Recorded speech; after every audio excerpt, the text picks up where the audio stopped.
லூக்கா எழுதிய நற்செய்தி அதிகாரம் 3 இறைத்திரு வசனங்கள் 26 35 முடிய. இயேசு பிறப்பின் முன்னறிவிப்பு. 6ஆம் மாதத்தில் கபிரியேல் வானதூதரை கடவுள் கலிலேயாவில் உள்ள நாசரேத் என்னும் ஊரிலிருந்து ஒரு கன்னியிடம் அனுப்பினார். அவர் தாவீது குடும்பத்தினராகிய யோசேப்பு என்னும் பெயருடைய ஒருவருக்கு மனம் ஒப்பந்தமானவர்.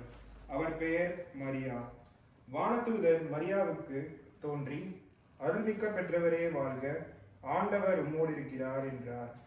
இவ்வார்த்தைகளை கேட்டு அவர் கலங்கி இந்த வாழ்த்து எத்தகையதோ என்று எண்ணிக்கொண்டிருந்தார். வானதூதர் அவரை பார்த்து, மரியா, அஞ்ச வேண்டாம், கடவுளின் அருளை கண்டடைந்துள்ளீர். இதோ கருவுற்று ஒரு மகனை பெறுவீர். அவருக்கு இயேசு என்னும் பெயரிடுவீர். அவர் பெரியவராயிருப்பார், உன்னதரின் மகன் எனப்படுவார். அவருடைய தந்தையாம் தாவீதின் அரியணையை ஆண்டவராகிய கடவுள் அவருக்கு அளிப்பார். அவர் யாக்கோபின் குடும்பத்தின் மீது என்றென்றும் ஆட்சி செலுத்துவார். அவருடைய ஆட்சிக்கு முடிவே இராது என்றார். அதற்கு மரியா வானதூதரிடம், இது எப்படி நிகழும்? நான் கன்னியாயிற்றே என்றார். வானதூதர் மறுமொழியாக அவரிடம், தூய ஆவி உன் மீது வரும், உன்னதரின் வல்லமையில் உன்மேல் நிழலிடும். ஆதலால்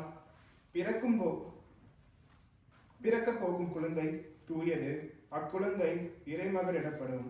இது ஆண்டவர் வழங்கும் அருள்வாக்கு. நன்றி ஆண்டவரே, இந்த நேரத்திற்காக நன்றி ஆண்டவரே. இந்த இறைவாக்கை சொல்வது போல கடவுள் நம்மோடு இருக்கின்றார். அவரை நோக்கி ஜெபிக்கின்ற ஒவ்வொருவருக்கும் அவர் அளவற்ற நலன்களை தருகின்றார். உயிர்த்தெழுதலும் வாழ்வும் நானே, என் மீது நம்பிக்கை கொள்வோர் வாழ்வு கலைத்து செல்லும் ஒளியை கொண்டுள்ளார் என்று நீர் எங்களுக்கு வாக்களித்தது போல, இதோ இந்த இல்லத்தில் அன்பும் வாய்மையும் குன்றாதிருப்பதாக உமது ஒளி அவர்களை நடத்தட்டும் ஆண்டவரே. போகின்ற திசை அவர்கள் பிறருக்கு ஒளியை காட்டக்கூடிய நல்ல குடும்பத்தாராக இருக்க உம்மை கெஞ்சி மன்றாடுகின்றோம். எங்கள் ஜீவனுள்ள நல்ல பிதாவே, ஆமென்.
இயேசுவே